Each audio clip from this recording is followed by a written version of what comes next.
Good morning. Welcome to the Midwest Center for Nonprofit Leadership's Nonprofit Navigation Series. Today's topic is Passing the Torch of Purpose, a family's journey in nonprofit leadership and advocacy. And I'm really delighted to have Judy Sherry and her son, Mike Sherry, with us this morning. Judy is an icon. She is, when she was just 72 years old, she was so distraught by the heartbreak and outrage in the wake of the Sandy Hook Elementary School shooting tragedy. She transformed her grief into purpose. Refusing to remain silent, she founded Grandparents Against Gun Safety, now known as Grandparents for Gun. It was Grandparents Against Gun Violence. Now it is Grandparents for Gun Safety. Since 2017, Grandparents for Gun Safety's Lock It for Love program has distributed exactly 9,393, maybe 94 gun locks at more than 150 community events. Each lock representing a life that was potentially a tragedy prevented by a gun going off or what have you.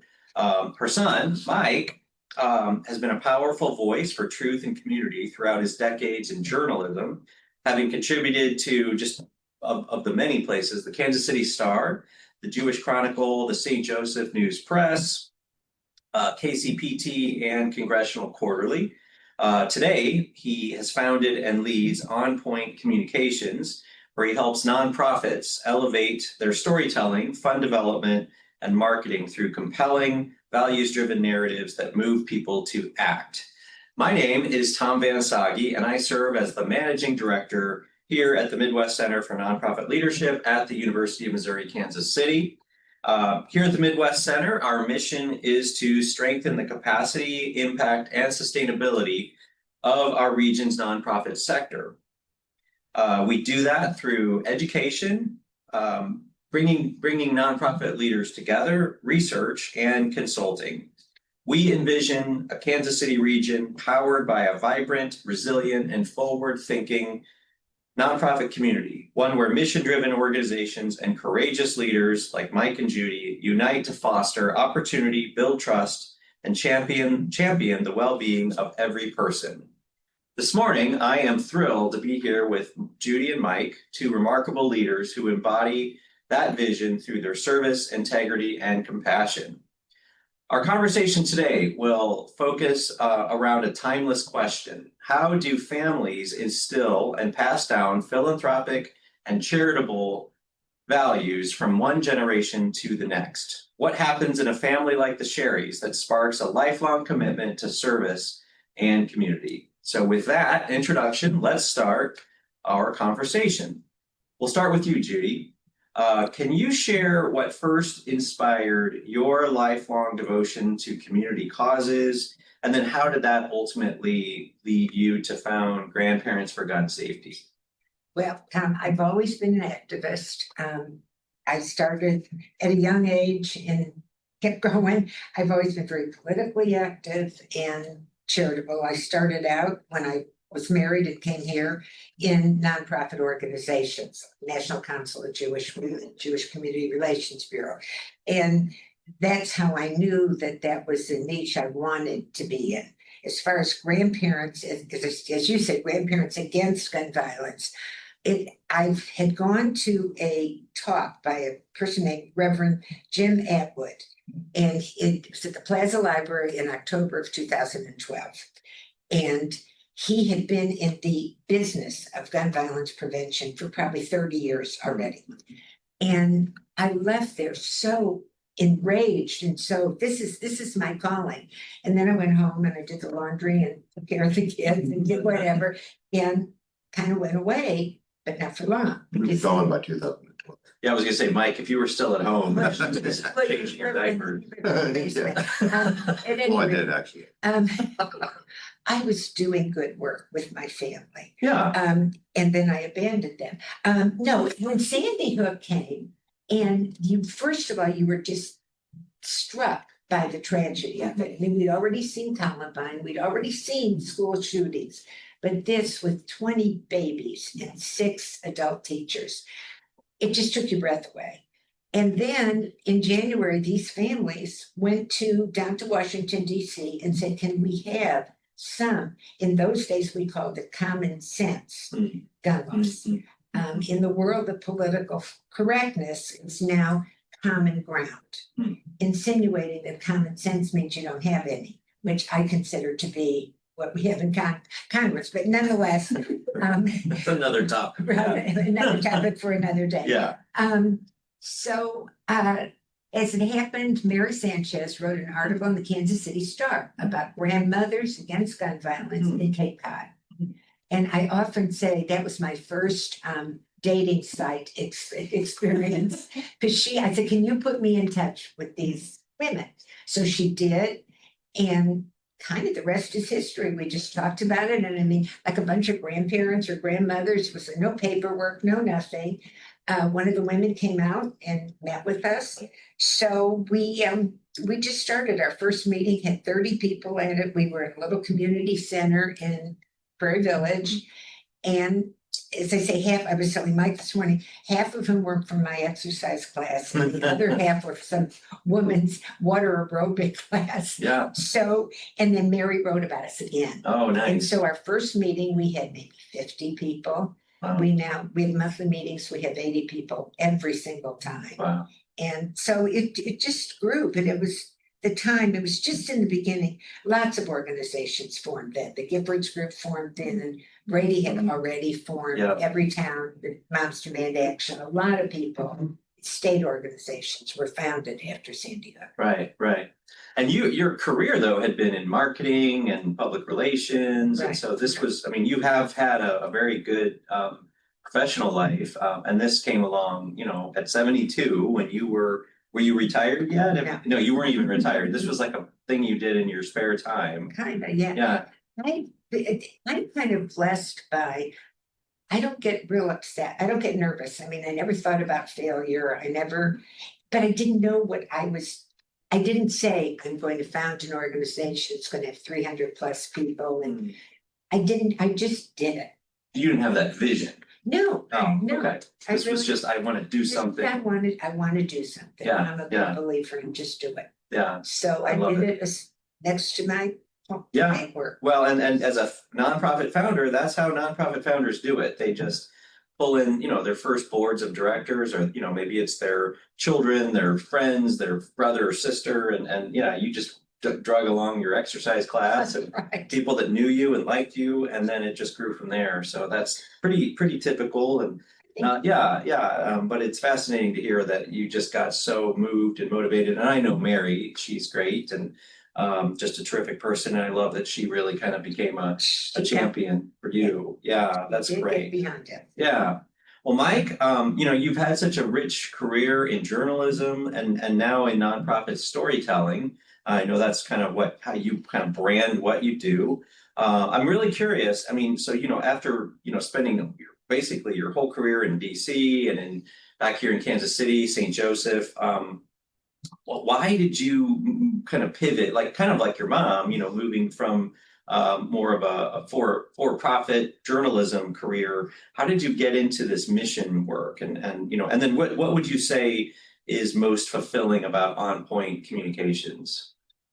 Well, the pivot came sort of gradually over time. I mean, I'd say back in 2007, probably, I was starting to think about how I might be able to use my journalism skills a little bit differently outside of the world of journalism, because I was a little tired of being overworked and underpaid, which is pretty much the mantra of journalism. And so, I'd sort of kind of wrap my head around what I thought I could do with these skills. And, the Great Recession happens. I left the Star and of my own free will. That's good. And through a series of decisions that I made and some good fortune, I actually extended my journalism career probably from 2008 to 2020, which was a lot longer than I sort of expected. I mean, I've always loved journalism. I still love journalism, but life intervenes, in terms of, financial considerations. Then you fast forward to June of 20, and I'd done a fair amount of legwork, talked to different people about, again, sort of how I could repurpose my journalism skills. And because I covered health and education mostly for the 20 years I was here, I rubbed elbows with a lot of nonprofits. There's a lot of nonprofits supporting health and education. So I kind of knew the nonprofit world. Just so happened that when I was at KCPBS, we also Nonprofit Connect was actually a tenant. So I would talk to the folks there all the time. And so when I was looking for a different, a niche, I mean, I sort of identified this. I knew that nonprofits struggled with storytelling. I knew that they were preached to all the time, whether it's a fund development, professional development on fund development or professional development on marketing. Someone's going to say you need to tell your own story. Mm-hmm. And then if you're an overworked executive director or an overworked fund development person, you'd go back and say, well, I don't have the time and I don't have the expertise. So I just sort of found this niche that I thought would work. And so that's kind of what led me into this mission-driven field. I think there's two things that are gratifying about it is one is personally I'm happy that that my vision for repurposing my skills has actually come to fruition. I'm happy that my business model seemed to be working. And along those same lines is that and this comes from my mom and my dad. I mean, the fact that, there is entrepreneurism in our family. Mm-hmm. My mom had her own business with a partner. My dad and grandfather were in business. So I've basically been happy to kind of be my own boss, right? And again, be, moderately successful in no one's telling me what to do and no one's telling me how much money I can make. Right. And that's pretty much why I went into it. Yeah. But I would say, and don't panic, I'm going to go off script a little bit. You could have gone and started a business doing a bunch of things mm-hmm. related to journalism. But why the nonprofit sector? I know you said you had connected with Nonprofit Connect and other entities along the way, but I'm just curious about why the nonprofit sector? What that just obviously felt like it was pulling you or? Well, part of it was that's a lot of where my network was, mm-hmm. But part of it is the mission driven. I certainly could have gone into business. For-profit businesses need storytelling. Yeah. Sure. But I would much prefer telling stories about families in transitional housing than a company that's selling widgets. The widget factory does need customer stories, but this is much more interesting and fulfilling. So, it was kind of a double-edged sword. That is really where my network led me because, again, my reporting just put me into touch with so many different people in the nonprofit world. And again, You have a good heart. Yeah, whatever. Like I said, I don't want to tell stories for some widget factory. Well, and just to kind of, and I realize I don't have a question about this. But would you say that your mom just said you have a good heart. Do you think, was there anything, and I know you have a sister that's in education, mm-hmm. Was there anything about the way you were raised or some values that were instilled? And we'll talk more about it, but anything about kind of your own upbringing that may have contributed to that?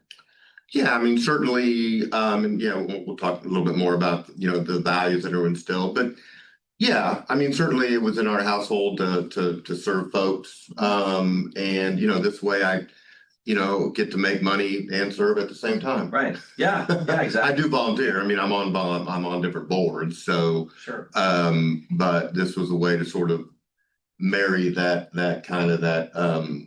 nonprofit or that service mentality, I guess. Right. Yeah, I know. If you can get paid to do what you love, then it doesn't feel like work, Right. And obviously, there are trade-offs with you could make more money in a corporate setting than you would maybe in a nonprofit setting. Although, the money it's enough to, support your family and cover the basics and everything. So, but, I think one of the things that led me to this topic and I think knowing both of you was in classes that I've taught over the years. I mean, I've always kind of have some time I spend on, how do kids, get embodied with these values. I mean, these are values that aren't necessarily conveyed in traditional classrooms or, certainly through churches and other places where you have sort of these models of servant leadership and doing for others, caring, loving other people.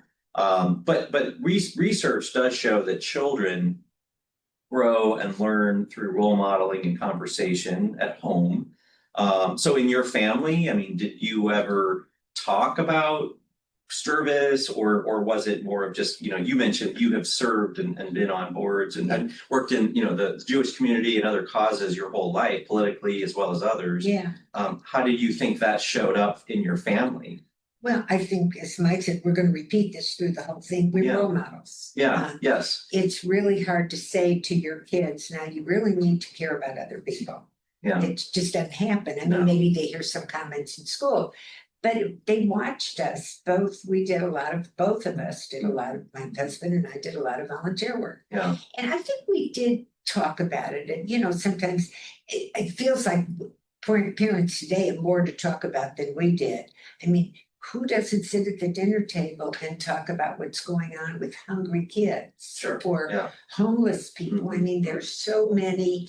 I don't know necessarily that the challenges are much different, but we know about it. We know about it through social media and through TV, and so it's there. So you kind of have to talk about it, and I think it's worth talking about. I am a huge believer in gratitude. I'm real big on just saying pretty much every day how lucky I am. And I think the kids, if I did anything, I think that would be one of the things I would tell parents to tell their kids, because kids today of a certain level are very entitled. And they just think that's how everybody lives. That's what everybody has. Even Mike, I remember when we finished our basement and he came downstairs and he said, "Well, you don't have a wet bar." And I said, No sink. "Check out the laundry room. All that stuff. There's running water. There's everything. There's a washing machine, right? Yeah. And he couldn't help it. Right. And so you have to try to ground your kids. You have to say, we are lucky. Yeah. Right place, right, whatever it is. We don't have a wet bar in our basement either at my house. No. Okay. Yeah.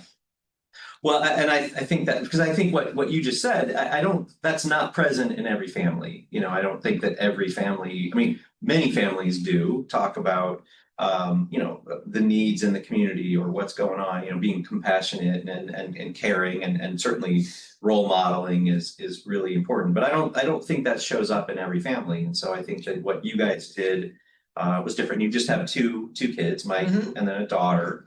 And then I know Mike said that she's a teacher, right? Or in education. She works for the Blue Valley School District. Okay. But which again, I think is, it's not nonprofit, but it's definitely service and thoughtful. She probably chose that career out of a lot of choices, obviously. Well, she volunteers too.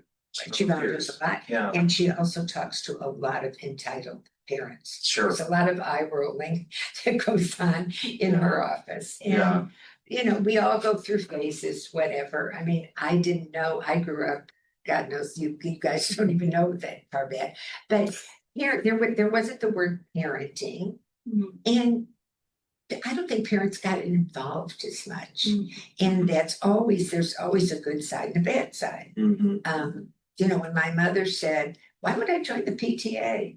And I said, "Well, because I'm the only one in class. Mother doesn't." How's that for a start? Oh, you told your mom that? Oh, She didn't understand. I'm not going to do anything.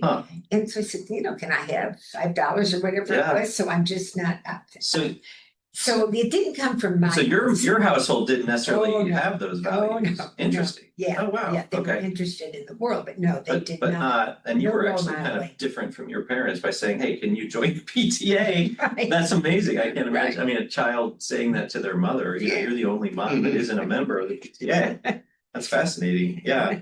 But Mike, I mean, from your perspective, and you know, we've talked about this one-on-one, but what was it like growing up? You know, which I know you just lost your dad, and I'm sorry, and I'm sorry about your husband. But what was that like growing up in the Sherry household? Well, most of the conversations around the dinner table were my parents asking me why I was doing such stupid stuff. Mostly, but when Besides that, when yeah. we got They knew half of it. when we got past that, mostly, I mean, it was modeling. I mean, there wasn't a whole lot of, hey, do this, do that. But, you know, again, both my sister and I both saw my parents, you know, volunteering mostly to the Jewish community. You know, when my dad retired, he spent a lot of time, you know, taking pictures and writing news releases and things for a lot of organizations in the Jewish community. I mean, this was after I was grown, so it wasn't hugely influential at that point, but it was just an extension of what he had done, you know, as I was growing up. So, you know, and then he was very involved in helping Soviet Jews resettle, Oh, wow. you know, back in what, the 2000s, I guess, whenever it was. Huh. So that was really, so it was just, you know, it wasn't do as I say, not as I do. It was basically just, look, this is what we do. You know, when you have spare time, you know, you don't sit on the couch, you do something. And I know, and again, I know Mike and I had coffee a couple weeks ago, so we had a chance to kind of talk about this. But how much was your faith part of that journey? I mean, I mean, I don't. My impression was that wasn't what drove this. It was more something else. No, I mean, you know, I mean, we've always been secularly involved with the Jewish community. I mean, I remember being dragged to services more than I wanted to as a kid. You know, I don't think the faith, you know, principles of Judaism drove it, but whatever, we did end up spending a lot of our time supporting the Jewish community. Sure. You know, just because I guess that's, you know, like, yeah, secularly more than religiously. Yeah. Yeah, Yeah. right. Well, and I really love, I didn't say this earlier, Mike, and really to you, Judy, you're both kind of in a marketing, public relations careers, journalism. But you know, using your gifts, you know, what you're good at for serving others. I think, you know, you mentioned your dad obviously was also in kind of a marketing, he was a marketing person. I know he didn't spend his career doing that, but even he was doing that with the refugees, it sounds like, which is really cool. I mean, to find your own gifts to put those to work, which is awesome. He had like another life after he Retired. Yeah, he did a lot. He did a lot of things for the community because that was more fulfilling than his work. Yeah. And there's a lot of, you know, we're kind of touching on generational things. I mean, Mike, you and I are in the same. Are you a Gen X? Are you a little bit older than I me? don't know. I mean, I'm only actually 1 year removed from the baby boomers, as a matter of fact. Okay. So You're maybe on the cusp of baby boomers and the Gen Xer. Because I know you were working and your husband was working, and people growing up in our generation, I think you're right to say that their parents were at work, you know, and then the kids came home and let themselves in, and you know, and so that was just part of my and probably our generation's experience. Their parents, you know, like my mom actually was a stay-at-home mom, and she was a big influence on me to kind of have this community mindset. You know, she was a den mother for Cub Scouts and a room mother. I mean, she did all these things, and then I even remember. At the holiday season, she would organize all the kids on the block and we would go Christmas caroling, but it was for the American Lung Association. We would literally like have a can that people would drop coins or whatever into. And that, I mean, you know, if I think about my own role modeling, you know, that she had a huge influence on me. And so, and that certainly, I think, shaped a lot of how I view the world. And I'm grateful for that. So and we're a den mother. Yeah. But I never made it past Cub Scouts, so she got off the hook on that one. But I did Girl Scouts. No, I saw what I didn't get, even though it was a generational thing. Yeah. And my mother used to say to me, who do you think I'm playing cards with? Good question. It takes 4, right? Yeah. At minimum. So, because I was pretty outspoken. Really? Yeah. But every generation is different. That's what people did. She wasn't an outlier.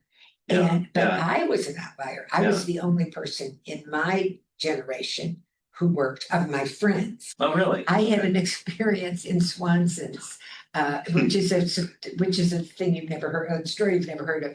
And one woman was coming down the escalator, and I was coming up, and she leaned over. Hi, Judy. How are you doing? Do you still have to work? That's great. And so so I was kind of weird. Yeah. I'd done the volunteer stuff, and I don't know. As I say, I've never had. It's a shame. I know people listening have more of a future planned out. I think my job skill was always see an opportunity to take it. Yeah. Notice something and do something. That's exactly what Mike said. We do have a question. We've got a few questions here. So okay. The first one, how is the next generation in your family exhibiting this? Is it different than what you guys have done? Is it changing? You are a grandmother. I see. Yeah, I made an assumption there. I have to say I haven't followed as much as I would love. They're very caring. Well, that's the truth. That's Isn't okay. that kind of the truth? I mean, I've tried to get I did the AIDS walk forever, and our daughter went, and so every once in a while one of her kids would come. But no, they're not. They're interested in what I do. I haven't given up hope. I think it's just, again, it's a different kind of generation. If they went to every rally I go to, they wouldn't like that much. But the long and short of it is they haven't caught on yet. Mike, how would you're the parents of these kids, right? Well, my sister had 2 older ones, and I got started a little bit late. So I can't say that it's been, I have a 16-year-old son, so take that with a grain of salt. Yeah. I mean, God knows what he's doing. I think, and our daughter's 20 at KU, we're almost 20. And I think it's probably a little bit, early. Yeah, I mean, I think it will sink in by osmosis. I think sort of the way it did with us. I mean, I didn't volunteer in college. I certainly didn't volunteer when I was 16. I worked. So yeah, I think perhaps my kids, will get involved somehow. But it's a tad bit early for me. This one's for Judy. In a world where many people are feeling disenfranchised, what is your advice as far as the first step for getting involved with your community? That's a great question. It's a really good question. I think if something strikes you or something interests you, do it. Sometimes it could be just a friend. It could be somebody who's doing something that sounds interesting. I think you just have to be aware. And I think it's not for everybody. And I think what's maybe a little harder in today's world is that now everybody works, mother and father, and every kid is in 6 sports. So it's a very hard period, be in your 30s and 40s.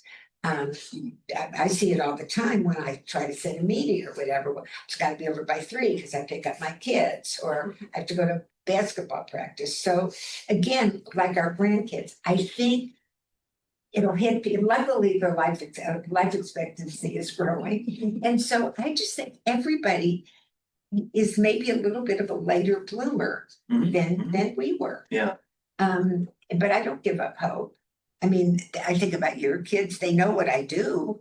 Well, and I think even with your older grandchildren, I mean, you said it's a different world now. I mean, they're 2-income households. I mean, there's, not as much spare time, as perhaps there used to be. They're both working, their spouses and significant others are working. Well, for a decade, I taught Gen millennials and Gen Yeah. Zs. I mean, I've been a college professor for a long time, and all of them, most of them really have a strong conviction to do something for the community. They have that built in, even though they might, I had a hard time convincing college students to major in I nonprofit was just gonna leadership. They say. didn't see it as like, oh, that's not a career. I can't spend my life. I'll be a nurse and or an engineer and I'll spend time as a volunteer. But that idea of committing your whole life to it was a little bit foreign. But I am encouraged by a sense of being plugged in and wanting to do something, which is positive, which I think is also embodied in your generation, and not as much in the Gen Xers in my generation, but you're right about. And I'm curious, like for me, it's like when I first heard of the organization Grandparents for Gun Safety, it was intriguing because I think that's awesome that, like you said, people later in life are thinking about, after they retire, it's like I was an accountant, but now I want to give back. I mean, how do you see that show up among your peers and grandparents? Exactly what you said. They have maybe have a friend in it, or gun violence is such an issue today that I think a lot of people are outraged and engaged at the same time. And the good people retire earlier now. It's funny because life expectancy is different, but a lot of people really want to retire if they're lucky, and retire at 65 or sometimes younger. And then I think a certain group of people really want, and then it's their chance to act something out. And as I say, sometimes we have lots of people in our group who will bring a friend. Yeah. They like our group and they'll bring a friend. Mhm. And so it just kind of snowballs, but it's like everything, it's not for everybody. It's like Nebraska. It's not for everybody. That's right. I love that That's tag. right, yeah, it That's is. a great tag. Right, it is I lived great. in Nebraska, I can tell you that. Not for everybody. Yeah, for but real. it's a great, yeah. It's a great state. Yeah. Well, and here's the rub. I mean, here's why I think we are seeing over the last 25 years, lower and middle class households are giving a lot less charitably. They're giving fewer dollars to nonprofits, and I, we all know that, the middle class and the lower income households are stretched, especially now. I mean, with the economy the way it's been, it doesn't appear to be getting a lot better. And so, there's maybe less money, but what I was always struck by, and Dr. Never is on the call or on Zoom, but some of the lowest income zip codes in Kansas City were also some of the highest, people that were giving, and it was always encouraging to me proportionally. They weren't giving as much, Yeah.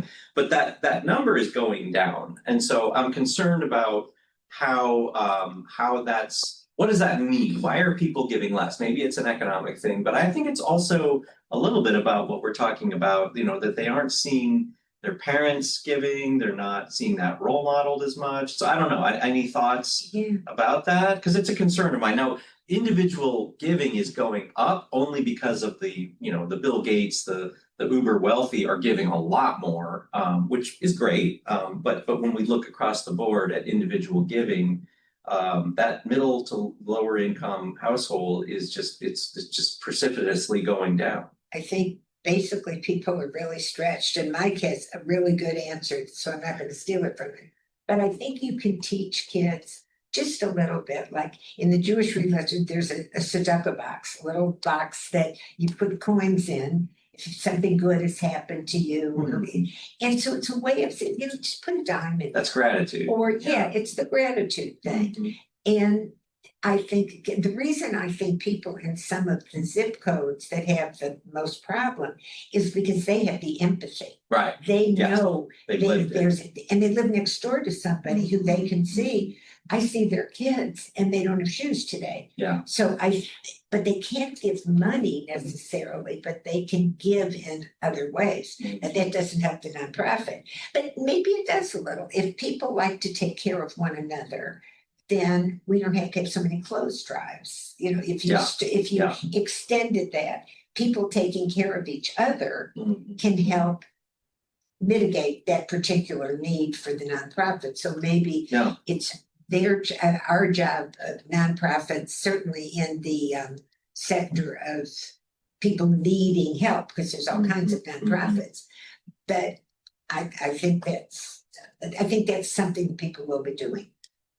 Well, and I think in this moment with the federal government rolling back SNAP benefits and other welfare programs, I mean, what somebody's going to have to help people, and maybe it'll be families, churches, but the nonprofit sector, that's what we were built for.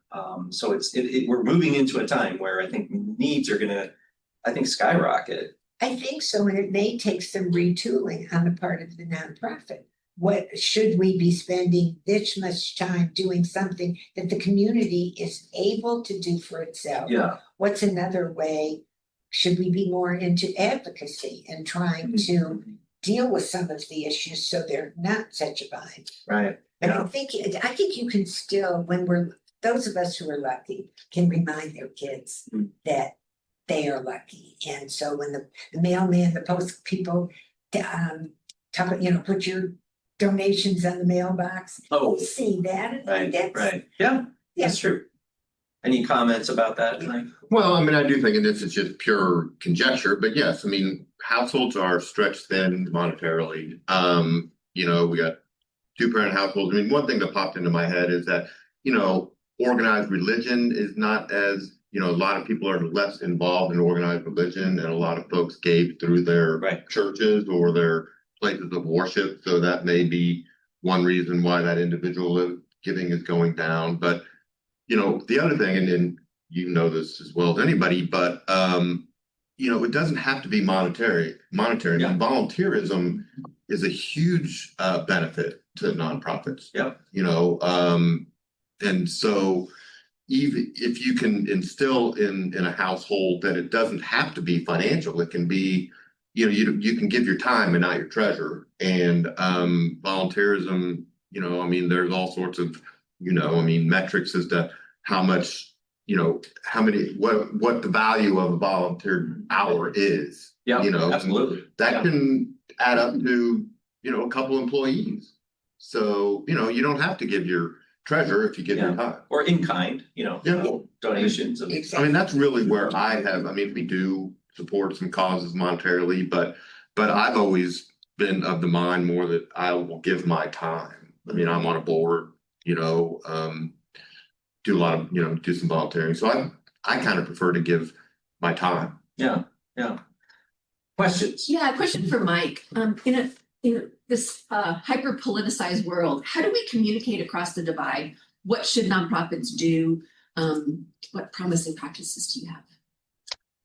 Well, I mean, stories are nonpartisan, I mean, the stories that I tell for a nonprofit are, they're not Republican or Democrat. I mean, these are, they're many times there's simply success stories about how you've worked with a client and again, that's, I guess if you're, I guess it could be political if you don't believe in helping people, but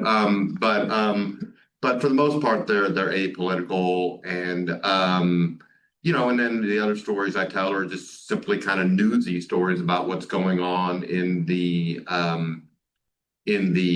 organization. I just help them find the stories they want to tell, whether it's about a client or something that just happened. So, in terms of just hyper partisan times, I mean, at least where I sit, I think if you're a nonprofit, the stories you tell are simply just, again, apolitical. They're just really what's happening in your organization. Again, now, if you're telling stories about, helping homeless people, I suppose there could be people out there who consider that political, but, Well, what about, and just to make it a little more pointed, what about the whole DEI? I mean, dealing with, Black, brown, because the nonprofit community, does serve people of color more. And so how have you changed or not changed your writing and storytelling in the last 10 months, since that's become so it's obviously complicated. Yeah. Again, I mean, I haven't necessarily focused. I mean, even before the current administration, I mean, a lot of the stories I told didn't really focus on people via their race or ethnicity, you know, if I'm working with a nonprofit that happens to serve, you know, that type of population, that, you know, you're just telling those stories Yeah. because those are the clients Sure. and that's what they, Yeah. but I really haven't necessarily, you know, Changed. I mean, vocabulary. I have done some work for a national health organization, and I mean, it's crazy, that, has basically I've written about awards that basically, where health systems just do good stuff, you know, to help their community, you know, I can't remember what the heck this conference is called, but whatever. And they're just really, you know, like a hospital system starting a food prescription medicine. And this organization completely canceled the entire conference. Really? Because it smacked, you know, because generally what these health systems are doing are helping underserved. They tend to be, you know, maybe more heavily minority populations, and they canceled the entire conference. Yeah. And this is a conference that's been going on for decades. Yeah. Yeah.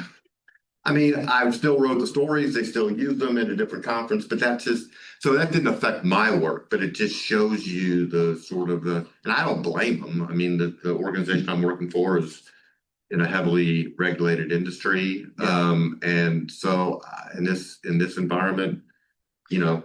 Well, when you have the threat of losing tens of thousands or millions of dollars, I mean, nonprofits are making really difficult choices. But you're in a very politicized I was just gonna nonprofit. say, So how and have you you have to be navigated very that? careful, Yeah. because we're a 501c3. Right. So we have to be very careful, but I'm gonna say, the DEI people are gonna figure it out. They're not gonna use those letters. We'll figure it out. I believe that in some ways. With us, with the 501c3, we've kind of learned how to push as far as we can. You can't support candidates. I mean, that's just a no-no. Yeah. But you can certainly support issues. You can advocate for issues. You can also work to support as individuals. You can inform your members. We have something, moms, every time started with gun sense candidates. And you can write postcards, but you can do all kinds of things to support them without coming out as, and you know, now the IRS, no, I guess it's the report in their wisdom has now said that religious organizations can in fact endorse candidates.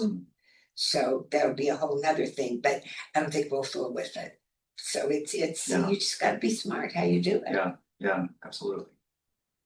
Any other questions? Okay, well, if you have questions, put them in the chat. We're happy to take those. So what a fascinating conversation. I feel like we're really touching on a lot of things here, which is great. A little bit of advocacy, and today is an election day, which is so important. And I know a lot of states, not Missouri or Kansas, are having gubernatorial elections, and it'll be interesting to see how, you know, how do people vote? You know, is it going to be a validation of where we are, or is it going to be a new direction? So we'll see.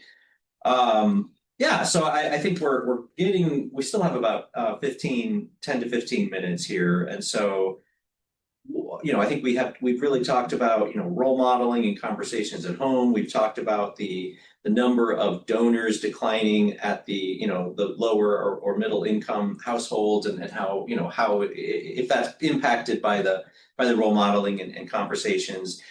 Just to kind of pick up on the storytelling, Mike, in terms of, you know, I really think what you're doing is so important, and I've been fascinated. I mean, we've been in meetings at coffee shops, and, you know, people are coming up to you and saying, I need to get a hold of you. I mean, people are like, I need your help. Yeah, but I still haven't gotten their emails. That's they haven't. They're going home and doing the laundry like.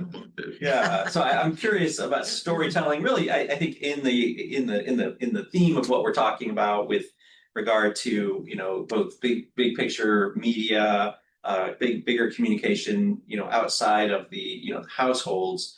You know, how do these stories help nurture empathy and social responsibility, kind of along the lines that we've been talking about? Well, I think one of the best things about storytelling is you have an opportunity for people who have no idea what goes on in a community, or domestic violence, anything. I mean, if you haven't had experience hearing somebody tell you, or Mike writing about it, it gives you, first of all, it gives you some information that you might not have known. And it also has to give you empathy when you see. I mean, we had some kids, we're going to talk about intergenerational, I hope. But some kids came and talked to us, and one of them, his little sister picked up a gun that was lying down carelessly and shot her father. And obviously that's a lifelong, but people don't understand that. They just, which hence is why we give away the gun laws and encourage people to do that. So when you hear stories of survivors, hear them or read them, it just somehow, by osmosis again, it's pretty hard to not look at that. And again, I would say if you're with your kids, it's a perfect time to say, we are so lucky. Yeah. Well, and just to dovetail, and then Mike, I know you're the storytelling master, but I mean, there's literally a mass shooting almost every day, right? And so there are more and more people who are obviously traumatized, and their lives are changed or shattered. Right. Either people are becoming more and more like it's not phasing them. It's like, oh, this is just an everyday thing. Or I would have to think that it is penetrating the consciousness of people more, right? I mean, I don't know. What are you seeing within the movement, gun safety movement? Well, the public, when you read the statistics, the public support, and 80% support universal background checks. People support safe storage laws. But it was interesting, there's just some research that came out, is there's a little bit of gap of what people say when somebody asks them and how they vote. And we're just learning that. Because people want to sound empathetic, or they need to do the laundry, one or the other. But it doesn't always translate. And that's something we're going to have to, again, pivot and learn and figure out a way to reach those people who have articulated what they believe and then vote something else. And how do we reach those people? Sure. So that's Mike. Well, I mean, it's the principle is the same whether I'm doing, work for a nonprofit or journalism. I mean, stories are what resonate with people. And I mean, sort of what I tell, if you put in sort of research terms, I mean, when I write a story, I really consider it sort of quantitative and qualitative. I mean, the qualitative is what puts the meat on the bones of the data, and,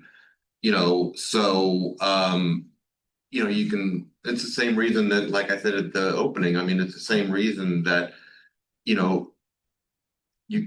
professional development folks always preach to people that you need to tell your story, because that's what resonates with people. The personal stories resonate with people.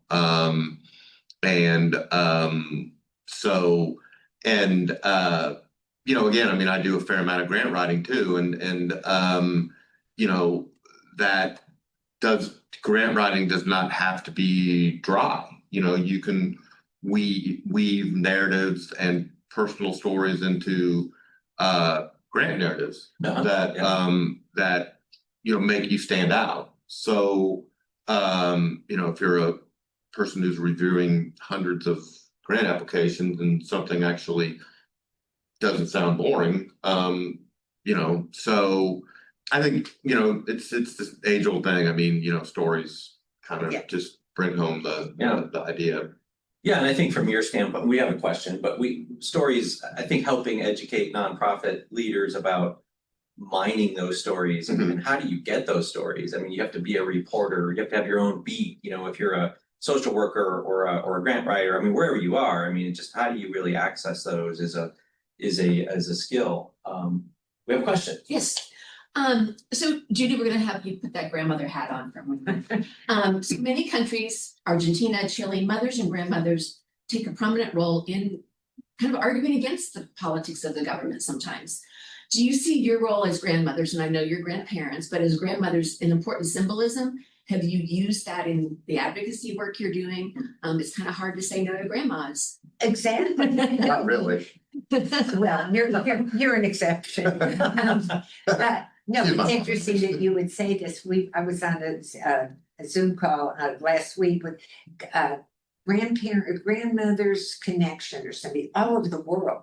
And we talk about grandparents we're the unconditional lovers. We're the people who have a little more time, a little more money. So I think we have a lot of power.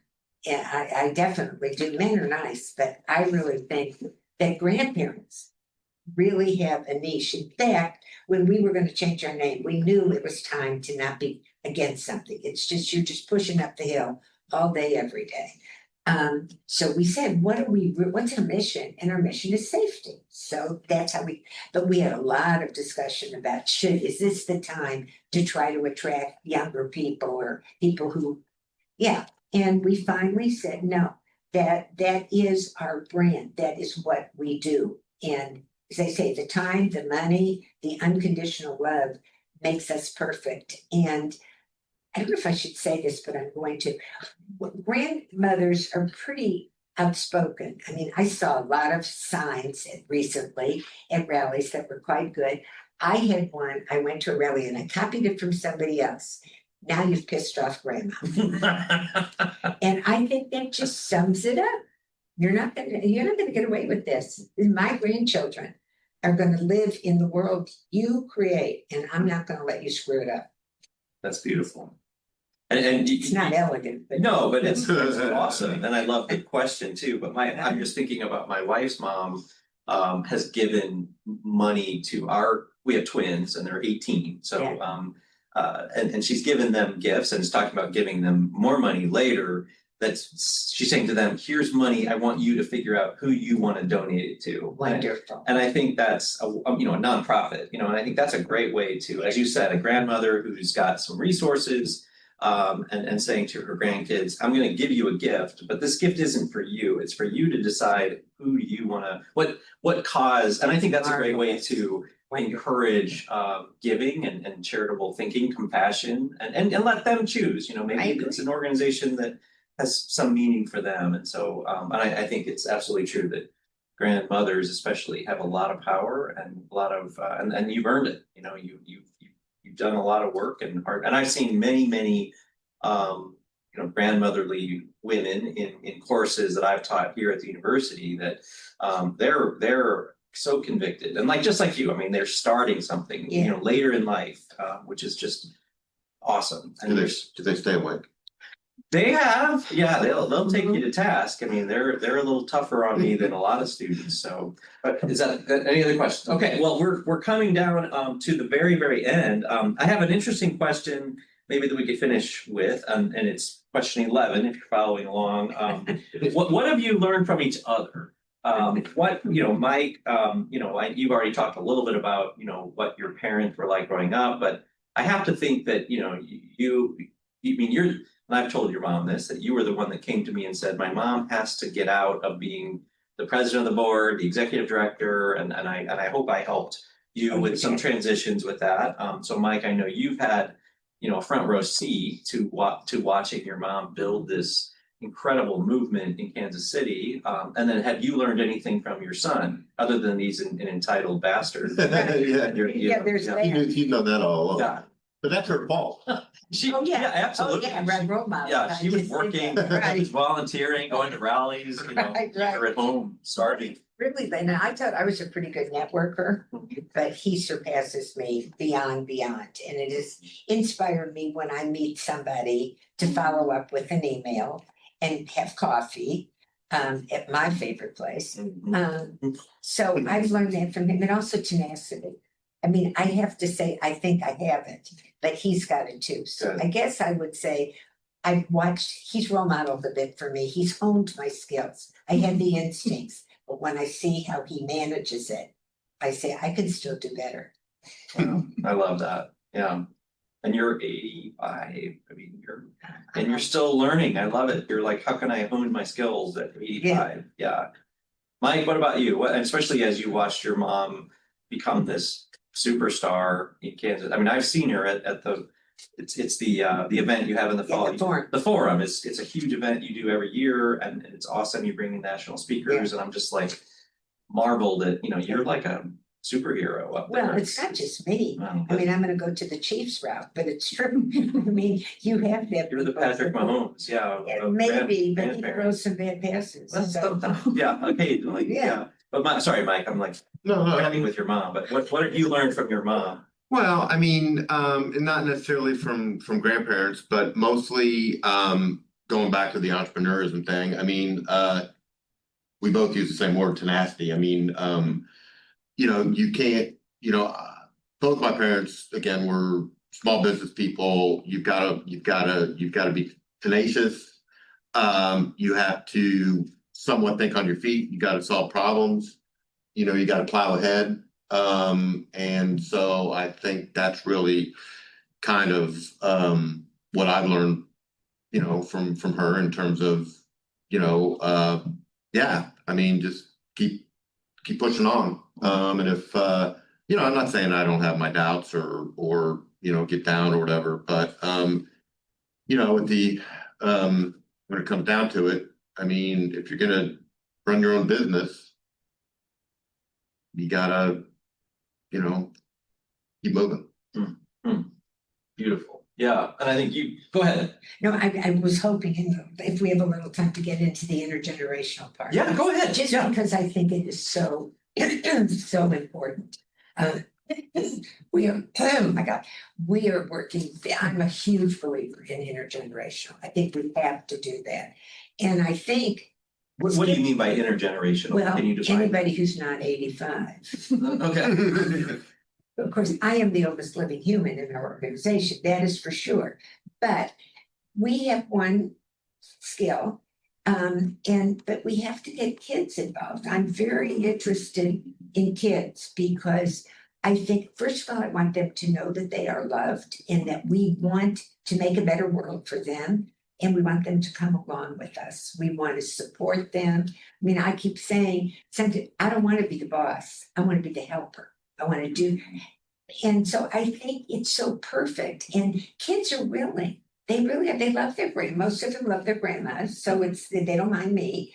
But it's just the whole thing. It has to happen. They've got the energy, they've got the tech skills, they have much more understanding of not the world around them in the way I understand it, but in what's going on. I mean, I don't know half of them, the singers, the whatever. Thank God Taylor Swift is, dating Kelsey, so I knew that. But we have the lived experience, and that's the tricky part when you say, I want to support you guys. So I work some with this group, East Against Gun Violence at Shawnee Mission East. And I bring them ideas, some they like, some they don't. But I think it's key to what's going to happen. And they're savvy, and I think they're going to make a difference for themselves. Well said. Well said. That's great. Well, thank you for finishing on that. And what a delightful conversation. And not the typical nonprofit navigation series, but I just so enjoyed getting to know both of you, and I knew this would be a really rich and meaningful conversation, and I love both of you very much, and thank you for trusting me to have this conversation in front of a whole bunch of people. So I see some grandparents out there. I just want to say thank you for the opportunity. It's really it's nice to have affirmation, but it's also nice to be able to share the things we feel, the skills we do have. And so it's an honor in my book. well, Yeah. thank you. Appreciate it. Thank you. All right, well, that does it. That's a wrap for our Yeah. nonprofit navigation series this morning. Thank you for joining us, and